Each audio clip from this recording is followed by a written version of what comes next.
Welcome to the Mayor's Podcast. I'm St. Cloud Mayor Dave Kleiss, and it's an opportunity to talk a little bit about what you are going to see on your ballot this fall. We've got a big election coming up, and of course, obviously about the federal election for president and state or the U.S. Senate and state legislature, the Minnesota House, that is, and county commissioners, school board members. But to me, one of the most important election is that local election. So that is mayor. I won't be on the ballot this year for the first time in a long time, 20 years.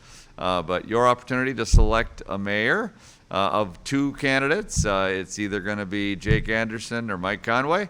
And then you've got 6 choices and to narrow down to 3 at-large council seats. But also on the ballot, there is a referendum for a new fire station. I had Fire Chief Matt Love and myself, we did an earlier podcast talking about that question. But there's another question on the ballot, and this one is a question that there's no cost to it. It's not a bonding question. There's not an individual, but it's a charter amendment. St. Cloud is a charter city.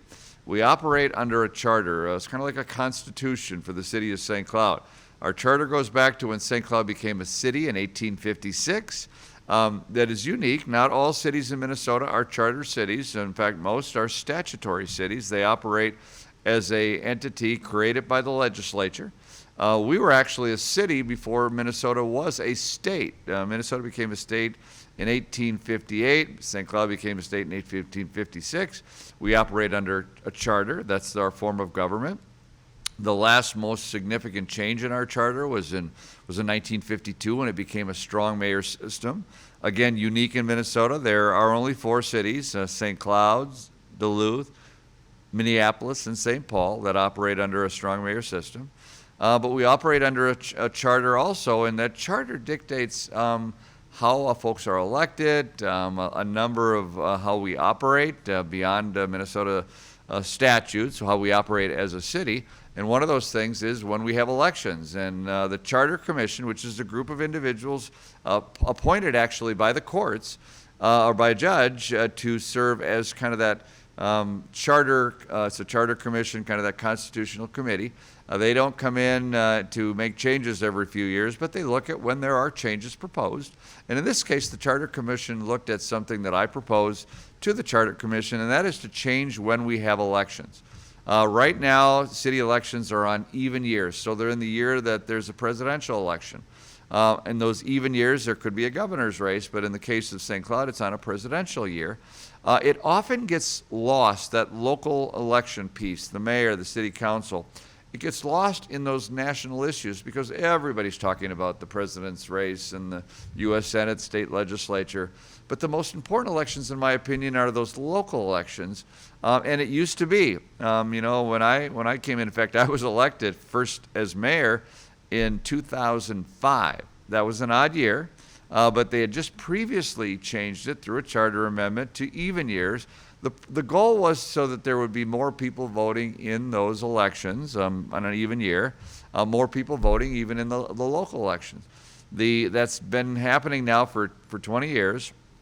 There are more people that are voting in those even years, but not more people voting actually for the local candidates. In fact, of all the years that we've had at-large council members, meaning that they serve the whole area, the drop-off on the ballot, that means that when people are going to vote for president, they're not voting for the local election. The vast majority are not. In fact, no at-large council candidate has received more than 25% of the vote.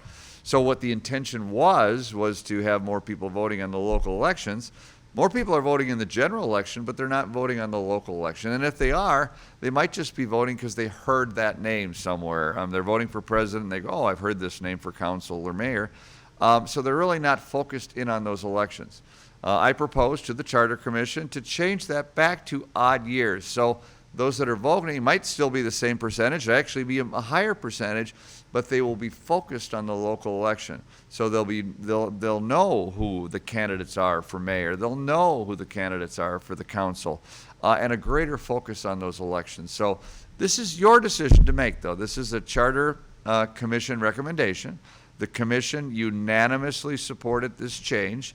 and they asked to put it on the ballot. There's only two ways that a charter can be changed. It has to be changed by the voters through the ballot question, or it can be brought to the council and they have to unanimously support it. But this is a pretty significant change, so it's being put and advocated to by the Charter Commission to put it to the voters. So you'll have this on your ballot. Make sure you flip over the ballot to make sure that you can see the local races for mayor and council, school board, and the council on this question. This will be a charter question.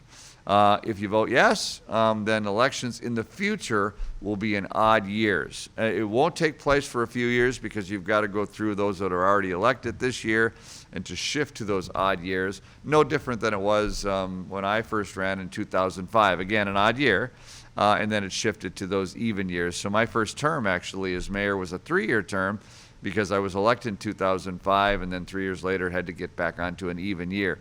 That will be the same case. So it's your decision to make, but hopefully you'll agree with the Charter Commission and to create a greater focus on the ballot for the local election. These are elections that are really have a greater impact in your life. The local elections, who your mayor is and who your city council members, determine the roads, the potholes, the plowing, maybe a zoning issue, your parks, your water, your sewer, your refuse collection. This is really those decisions that have a greater impact to you day to day need to have, I think, a greater focus making sure you select the right people and that your neighbors select the right people, so people that are going to vote will be focused on those local elections and not overshadowed by those national elections. Your decision to make. Voting has already begun. Early voting started already. The election, of course, on the first Tuesday in November is the election day. So you can vote that day or you can vote early right now. If you live in Stearns, Benton, or Sherburne County, early voting has already begun, and if you live in St. Cloud, this ballot question is something that pertains to you. As always with me, you can get a hold of me anytime at my phone numbers, either at my office at 255-7201 or at home anytime, 253-9535. Until next time, again, your opportunity, your vote counts. So vote not only for the individuals who will represent you, but in this case, how that representation is determined and when those elections are taking place. As always, have a great rest of your day and a great rest of the week. And don't forget, please vote.